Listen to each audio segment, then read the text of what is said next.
जय हिंद दोस्तों, कैसे हैं आप लोग। तो आज हम बात करने वाले हैं last of us season 1 episode 5 के बारे में। एपिसोड की शुरुआत में हमें पास्ट का समय दिखाया जाता है, जहां कैंसस सिटी में फेडरा ने क्वारंटीन जोन ले लिया था। ये बात कैंसस सिटी के लोगों को पसंद नहीं आई थी, इसीलिए उन लोगों ने फेडरा के ऑफिसर को जान से मार डाला। फिर कहानी प्रेजेंट में आती है, जहां कैथरीन के लोग हेनरी और उसके भाई को ढूंढ रहे थे। हेनरी एक कोलैबोरेटर था जो कि फेडरा के साथ मिला हुआ था, इसीलिए वो लोग उसे ढूंढ रहे थे ताकि वो उसे मार सकें। हेनरी का एक भाई होता है जिसका नाम सैम था, और सैम डेफ और डेम था, जिसकी वजह से वो साइन लैंग्वेज में बात करते थे। वो 2 ब्लॉक आगे जाते हैं अपने आप को सेफ रखने के लिए, क्योंकि कैथरीन के आदमी उन्हें ढूंढ रहे थे। इधर कैथरीन एक सेल में जाती है जहाँ पे उसने कई सारे लोगों को बंदी बना रखा था, और वो सभी कोलैबोरेटर्स थे और वो हेनरी के बारे में जानते थे। वो उनसे पूछती है कि आखिर हेनरी कहाँ पर है, तो कोई भी उसे कुछ भी नहीं बताता, जिससे वो उन्हें कहती है कि वो उसे एक एक करके जान से मार डालेंगे। तभी एक बंदा उसे बताता है कि उसे पता है कि हेनरी कहाँ पर है। वो उससे कहता है कि वो डॉक्टर के पास है, जो कि उसे छुपाने में उसकी मदद कर रहा है, और उसके साथ उसका छोटा भाई भी है जो कि बोल नहीं पाता। ये सुन के कैथरीन अपने आदमियों को उन्हें ढूंढने के लिए भेज देती है और अपने राइट हैंड से कहती है कि उन लोगों को वो जान से मार डाले। ये सुन के वो आदमी उससे कहता है कि क्या ये करना जरूरी है। वो उससे कहती है कि जो इन्फॉर्मेशन उनसे निकलवानी थी वो उसने निकलवा ली है, और अब उनका कोई काम नहीं है तो वो उन्हें जान से मार डाले। ये सुन के वो बंदा उसकी बात मान लेता है और अंदर जाके सबको शूट कर देता है। उसके बाद हमें हेनरी और सैम दिखाए जाते हैं, जो कि डॉक्टर से मिलने आते हैं ताकि वो उन्हें सेफ रख सके। डॉक्टर उन्हें एक एटिक के बारे में बताता है जिसके बारे में किसी को पता ही नहीं था। उनसे कहता है कि फेडरा के लोगों ने इसे बनाया था ताकि वो अपनी सुरक्षा कर सकें, और यहाँ पे वो कुछ दिन अपने गुजार सकते हैं, क्योंकि वो यहाँ पे उनके लिए खाना भी लेकर आया है। उनके पास कोई एमो और ज्यादा फूड नहीं होता है, इसीलिए डॉक्टर उनसे कहता है कि वो दोनों यहीं पे रुके और वो नीचे रहेगा, और कुछ दिनों बाद वो उनसे मिलने आएगा दोबारा से खाना लेकर। हेनरी डॉक्टर से कहता है कि यहाँ पे बहुत सारी पुरानी टनल्स हैं, जिसके अंदर से होके वो क्वारंटीन जोन से बाहर निकल सकते हैं। ये सुनकर डॉक्टर उससे कहता है कि कैथरीन के आदमी हर जगह पर हैं, और अगर उन लोगों ने उसे देख लिया तो वो उसे शूट करके मार डालेंगे। डॉक्टर उससे ये भी कहता है कि वो इतना ज़्यादा ना डरे, क्योंकि उसकी वजह से उसका छोटा भाई भी बहुत ज़्यादा डर रहा है। उसके बाद वो अपने छोटे भाई के पास जाता है, जो कि एक सुपर हीरो की ड्राइंग बना रहा था। वो उससे कहता है कि वो यहाँ पे 100% सेफ हैं, और वो बिल्कुल भी ना डरे, क्योंकि वो भी नहीं डर रहा है। वो उसे क्रेयॉन्स के बैग देता है ताकि वो दीवारों पे तस्वीर बना सके, और उन क्रेयॉन्स को पाके वो खुश हो जाता है और दीवार पे तस्वीर बनाना स्टार्ट कर देता है। फिर हमें 10 दिन बाद की कहानी दिखाई जाती है, जहाँ हम हेनरी और सैम को देखते हैं, और उन लोगों ने वहाँ दीवारों पे कई सारे सुपर हीरोज बना दिए थे। हेनरी उससे कहता है कि ये सुपर सैम है जो कि उनकी मदद करने आएगा। हेनरी देखता है कि स्ट्रीट्स पे अब भी सोल्जर्स घूम रहे हैं, जो कि उन्हें ढूंढ रहे हैं उन्हें मारने के लिए। वो देखता है कि उनके पास अब एक ही कैन बचा हुआ है, जिसे अगर वो खा लेंगे तो उन्हें इस जगह से जाना पड़ेगा। सैम उसे इशारों में कहता है कि उसे भूख लगी है, बट हेनरी उससे कहता है कि अभी वो उसे नहीं खा सकते, क्योंकि वो पूरे एक दिन का मील है, और अगर वो उसे अभी खत्म कर देंगे तो वो कल नहीं खा पाएंगे। वो डॉक्टर का वेट करते हैं, लेकिन डॉक्टर वहां पर नहीं आता, क्योंकि कैथरीन ने डॉक्टर को मार डाला था। सैम हेनरी से पूछता है कि क्या डॉक्टर मर चुका है, तो हेनरी उसे बताता है कि हो सकता है कि कैथरीन ने डॉक्टर को मार डाला होगा। हेनरी उससे कहता है कि उसने सभी सोल्जर्स को देखा है कि वो किस पैटर्न में चलते हैं, इसीलिए वो इस जगह से आराम से निकल सकते हैं। सैम बहुत ज़्यादा डरा हुआ होता है, तो हेनरी उससे कहता है कि वो अपनी आंखें बंद करे, और जब वो अपनी आंखें बंद करता है तो वो उसका चेहरा पेंट कर देता है, और उससे कहता है कि वो सुपर सैम है जो कि उनकी रक्षा करेगा। जब वो वहाँ से निकलने की तैयारी करते हैं तो देखते हैं कि जोएल और एली का ट्रक वहाँ पे क्रैश हुआ है, जो कि हमें 4th एपिसोड में दिखाया गया था। हेनरी देखता है कि जोएल ने उन आदमियों को मार दिया है, इसीलिए वो अपने भाई से कहता है कि उसके पास अब एक नया प्लान है। उसी रात को हेनरी और सैम उस बिल्डिंग में जाते हैं जहाँ पे जोएल और एली मौजूद थे, और जब वो सो रहे होते हैं तो वो उनके पास आके उन पे गन तान देते हैं, जो कि 4th एपिसोड की एंडिंग थी, जहाँ पे जोएल उन्हें देखकर हैरान हो गया था। जोएल उनसे पूछता है कि आखिर वो उनसे क्या चाहते हैं, तो हेनरी उससे कहता है कि वो उन्हें बिल्कुल भी शूट नहीं करना चाहते, तो वो उन पर ट्रस्ट करें, और अगर वो उन पर ट्रस्ट नहीं करेंगे तो उन्हें गोली मारनी पड़ेगी।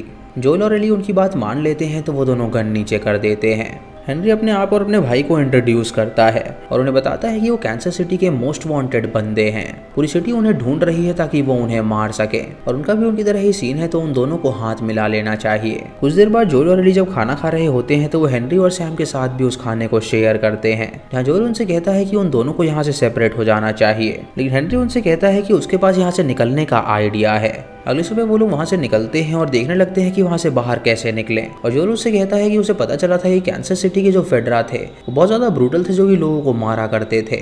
हेनरी उससे कहता है कि वो लोग इतने बुरे थे कि वो लड़कियों का शोषण करते थे और बाकी लोगों को टॉर्चर करके वो लोग मार दिया करते थे, लेकिन उनके लोगों ने आवाज उठाई और एक एक करके उन सबको ही मार डाला। हेनरी उसे ये भी बताता है कि वो फेडरा नहीं है, बल्कि वो उससे बदतर है और वो एक कोलैबोरेटर है। ये सुन के जोएल उससे कहता है कि वो कोलैबोरेटर्स के साथ काम नहीं करता, तो हेनरी उससे कहता है कि अगर वो उसके साथ काम नहीं करेगा तो वो उसे बाहर नहीं निकालेगा। वो उसे ये भी बताता है कि आज तक उसने किसी को भी जान से नहीं मारा है, तो चिंता ना करे, वो एक अच्छा इंसान है। जब वो दोनों ये बात कर रहे होते हैं तो हम एली और सैम की तरफ देखते हैं, जो कि वो अच्छे दोस्त बन गए थे और वो दोनों जोक्स पे हंसने लगते हैं। उसके बाद हेनरी उन सबको अपना प्लान एक्सप्लेन करता है और बताता है कि इस सिटी की लीडर कैथलीन नाम की एक औरत है और उसे उसके आदमियों की नजरों से बच के टनल में जाना होगा, जिसका दूसरा छोर क्वारंटीन जोन के बाहर निकलता है तो वो लोग वहां से बाहर निकल सकते हैं। जोएल उससे पूछता है कि उस टनल के बारे में बाकी लोगों को ही पता होगा, तो वो उसे बताता है कि 15 साल पहले फेडरा के लोगों ने इन्फेक्टेड लोगों को अंदर डाल दिया था और वो अंडरग्राउंड बंद है और उन्हें लगता है कि शायद वो टनल में ही है, लेकिन टनल का रास्ता अलग है जो कि बिल्कुल सेफ है और वो लोग वहां पे आसानी से निकल सकते हैं। हेनरी उससे कहता है कि उसका प्लान बिल्कुल बकवास है, कि अगर वहाँ पे गलती से भी कोई इन्फेक्टेड इंसान मिल गया तो वो लोग मारे जाएंगे, लेकिन उनके पास और भी कोई चारा नहीं है, इसीलिए वो इसी प्लान पे स्टिक रहते हैं। उसके प्लान के मुताबिक वो लोग अबैंडन्ड बैंक में पहुंचते हैं, जिसके अंदर टनल का एक रास्ता खुलता था। जब वो सभी अंदर जाते हैं तो जोएल एली से कहता है कि वो अपनी गन को बाहर निकाल ले, क्योंकि उसे अपनी प्रोटेक्शन के लिए उसकी जरूरत पड़ सकती है। जब वो आगे जाते हैं तो उन्हें वहाँ पे कोई भी इन्फेक्टेड बंदा नजर नहीं आता, बल्कि उन्हें वहाँ पे ऐसा एरिया नजर आता है जहाँ पे बच्चों की ड्राइंग्स थी।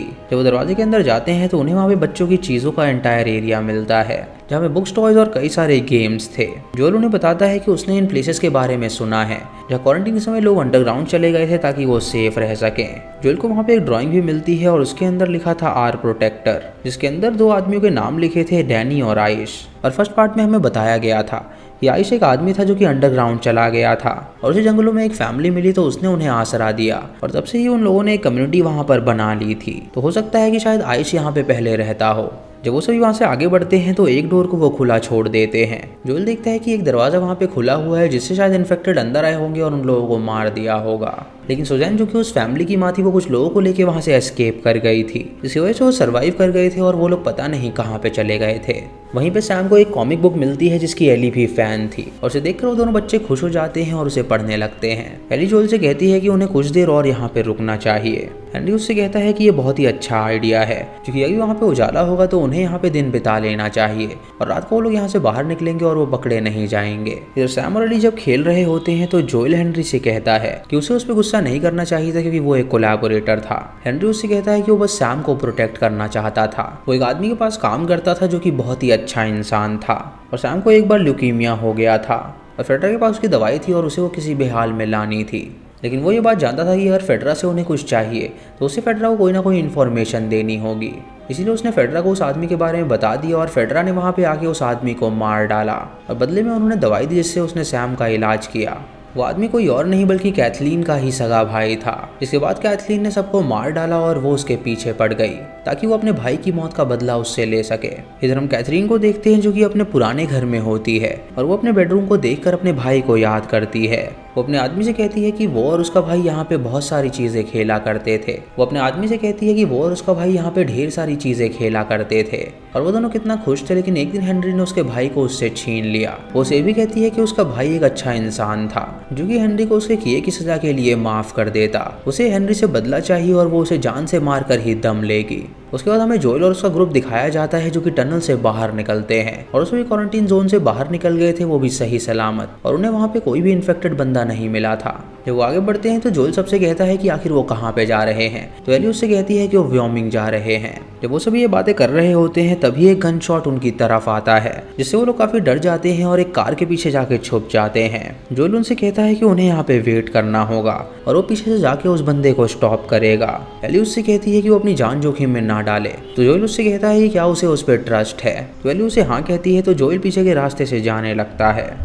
वो चुपके से उस घर में दाखिल हो जाता है जहाँ से गोली की आवाज़ आ रही थी, और जब वो ऊपर जाता है तो वहाँ पे वो एक बूढ़े आदमी को देखता है जो कि उन सब पे गोली चला रहा था। वो उस पर गन तान के उससे कहता है कि वो अपनी गन को नीचे रख दे, लेकिन वो बंदा उसे शूट करने के लिए जाता है तो जोएल उसे शूट करके मार डालता है। तभी जोएल उसकी वॉकी टॉकी में कैथलीन की आवाज़ सुनता है क्योंकि उस आदमी से कहती है कि वो उन्हें होल्ड करके रखे, वो वहाँ पे पहुँच रही है। एली, हेनरी और सैम जब यहाँ पे छुपे हुए होते हैं तो जोएल उन्हें चिल्ला के कहता है कि वो लोग भागें। जब वो उसकी आवाज़ सुनते हैं तो वहाँ से भागने लगते हैं, और तभी कैथलीन और उसकी टीम की वहाँ पे कार्स आ जाती हैं जो कि उनका पीछा करने लगती हैं। जोएल उस आदमी की स्नाइपर राइफल लेता है और शूट करता है और गोली एक ड्राइवर पे जाके लगती है जिससे वो कार क्रैश हो जाती है। तभी वो कार ब्लास्ट हो जाती है और वहाँ पे जो घर होता है वो भी ब्लास्ट हो जाता है।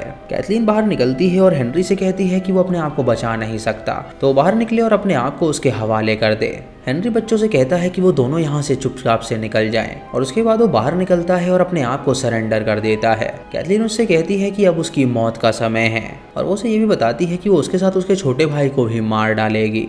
जब वो उसे शूट करने जा रही होती है तभी वहाँ पे जमीन के अंदर से कुछ आवाज आती है और उसके अंदर से ढेर सारे इन्फेक्टेड लोग निकलते हैं जो कि सालों से उसके अंदर बंद थे। वो एक एक करके उन सबको काटने लगते हैं जिससे वो लोग डिस्ट्रैक्ट हो जाते हैं और एली, सैम और हेनरी वहाँ से भागने लगते हैं और जोएल एक एक करके उन इन्फेक्टेड को मारता है ताकि उनका रास्ता क्लियर हो सके। तभी एक बड़ा सा इन्फेक्टेड क्रीचर उस जमीन से बाहर निकलता है जो कि कैथलीन के राइट हैंड को फाड़ के जान से मार डालता है। इधर एली जब एक ट्रक में छुपी हुई होती है तो एक इन्फेक्टेड बंदी उसके अंदर आ जाती है जो कि उसे काटने वाली होती है, लेकिन एली दरवाजा खोल के वहां से भागने लगती है। वो तीनों वहां से भागने की कोशिश करते हैं लेकिन तभी कैथलीन उन्हें रोक लेती है। वो उन्हें गोली से मारने के लिए जाती है लेकिन तभी वो इन्फेक्टेड चाइल्ड वहां पे आके उस पर अटैक कर देती है जो कि उसे काट खाती है, जिससे कैथलीन की मौत हो जाती है। और उसके बाद ये तीनों वहां से भाग के जोएल के पास जाते हैं और वो सभी वहां से निकल जाते हैं। वो भाग के एक होटल में जाके पहुंचते हैं जहाँ वो सेफ थे और जोएल उन्हें बताता है कि उसे नहीं पता कि वो लोग व्योमिंग पहुंचेंगे या नहीं। एली और सैम एक रूम में जाते हैं ताकि वो सो सकें और सैम एली से पूछता है कि क्या वो स्केयर्ड है, तो एली उससे कहती है कि वो बहुत ज़्यादा डरी हुई है। उसके बाद सैम उसे अपनी टांग दिखाता है जो कि इन्फेक्टेड इंसान ने काट ली थी और एली ये देखकर बहुत ही उदास हो जाती है क्योंकि उसे पता था कि वो इन्फेक्टेड हो जाएगा। वो अपना पाम काट के अपना खून निकालती है और उसे उसके इन्फेक्टेड एरिया पे लगा देती है और उसे कहती है कि उसकी खून एक मेडिसिन है जिससे वो ठीक हो जाएगा। अगली सुबह जब एली उठती है तो देखती है कि सैम बैठा हुआ है और जब वो उसके पास जाती है तो सैम उस पर अटैक कर देता है जो कि इन्फेक्टेड हो गया था और वो उसे काटना चाहता था। जब जोएल देखता है तो वो उस पर गन तान देता है तो उसका भाई भी जोएल पे गन तान देता है और उससे कहता है कि वो उसके छोटे भाई को बिल्कुल ना मारे। तभी हेनरी अपने भाई को शूट करके जान से मार डालता है और उसके बाद वो खुद को भी शूट करके मार डालता है क्योंकि अब उसका कोई मकसद ही नहीं था, क्योंकि उसका छोटा भाई मर गया तो उसका जीने का क्या फायदा। जोएल उसे रोकने की कोशिश करता है लेकिन तब बहुत देर हो चुकी थी।